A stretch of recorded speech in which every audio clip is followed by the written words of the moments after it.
episode 71. I'm John Conga. I'm Tony Rucco. And I'm Rich Carrubba. Talk Bowling is proud to be bringing you the latest information from the bowling industry, bowling tips, and updates on the largest internet bowling website, bowlingball.com.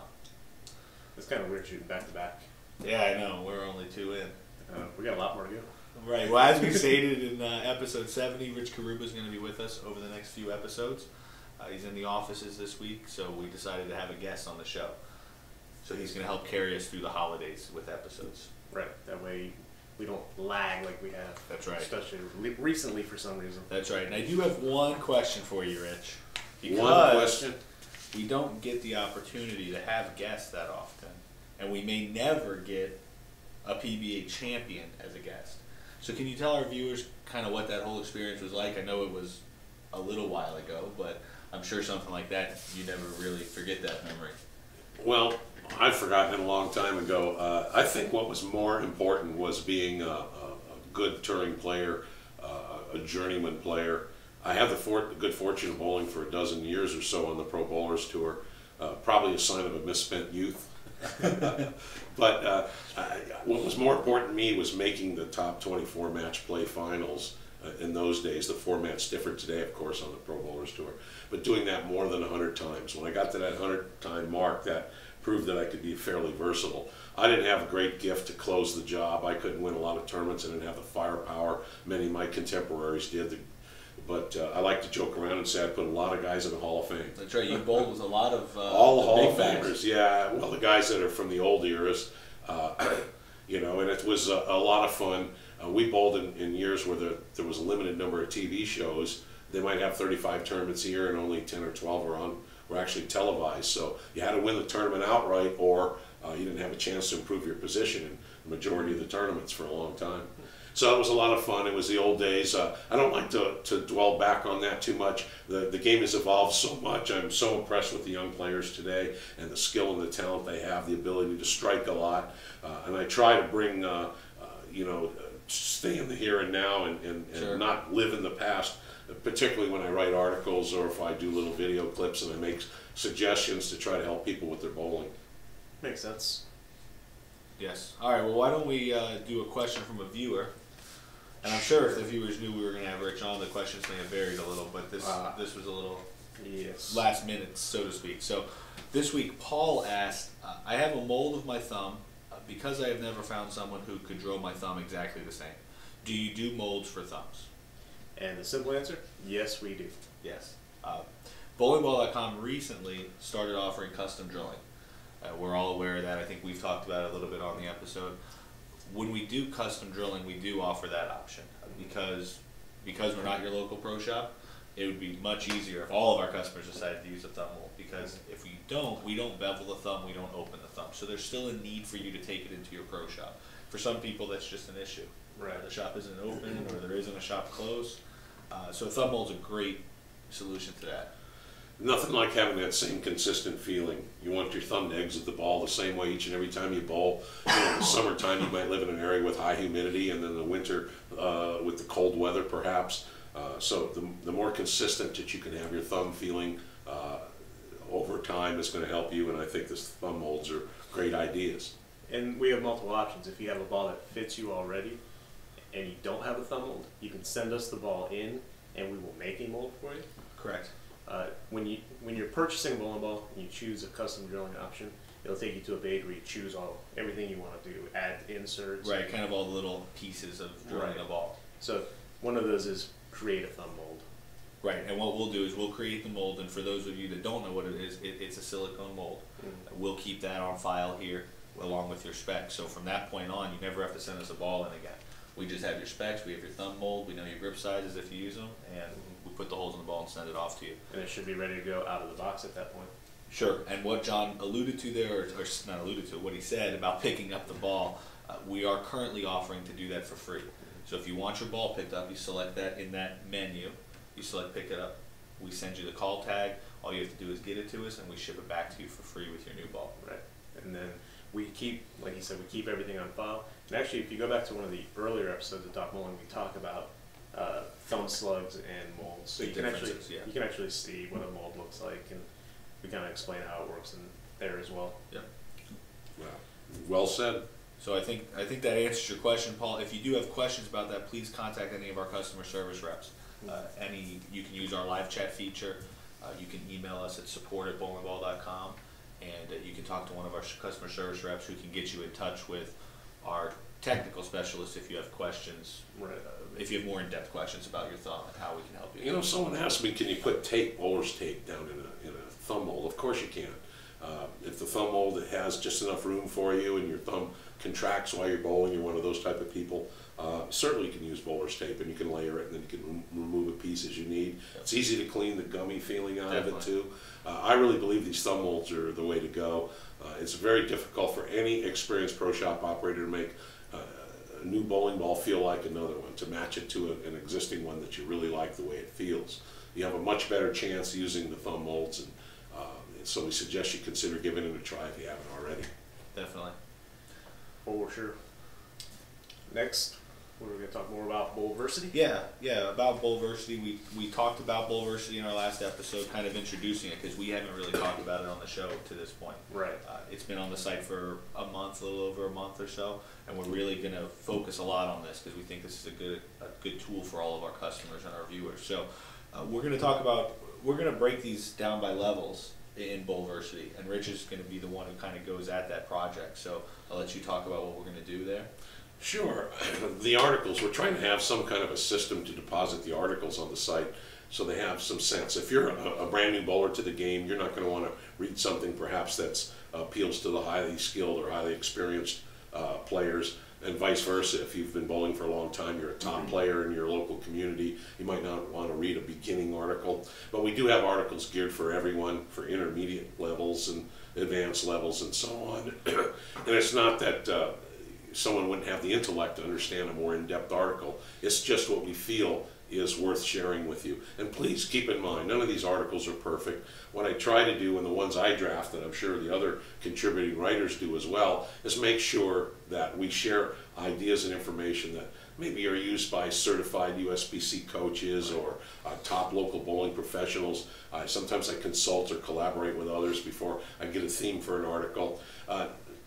Everyone's going to have their own opinion, and there's always different ways of getting things done, and there's no really crisp and clear right or wrong in bowling or in any sport really. But I think by far and large, what we try to point out is to stimulate your thinking, to give you suggestions and tips, which is all driven purpose to help you improve your bowling and have fun on the lanes. It's us trying to help bowlers be better bowlers. There you go. I like that. Good job. Yeah, it's Keith's. It's Keith's? Yeah. Okay. He's the owner, so that's what we have to say. We'll give him the credit. Yes. What was your note about videos from the desk? Did you have something you wanted to mention about that? Or videos? Yeah, videos from the desk. Was on oh, sure. You know, excuse me, I'm a little cold, folks. We're both fighting it. Yeah. The videos I do, sit at my desk and I talk about the same articles. In the early days, about a year ago doing them, I was pretty much verbatim.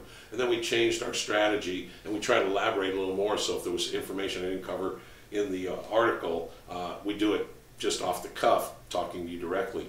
But it's difficult to coach from sitting in a chair. We're not unfortunately able to do full, bona fide, full-blown productions where we can be on the lanes and show tips and pointers. I'd love for us to evolve into that one day. So what we're going to do is try to and I've gotten some feedback from some of you nice folks that we've made the articles in some cases too lengthy or too much content packed into one article. So what we're going to do is simplify it, keep it streamlined, try to keep the articles easy and on one point. So if I am sitting from the desk and I try to discuss something like the bowling release or arm swing or timing or well, whatever it might be, you'll have a pretty good idea what we're trying to get across. So we'll do our best. Right. And you said in the beginning you were reading them verbatim, and you got a lot of flack for that.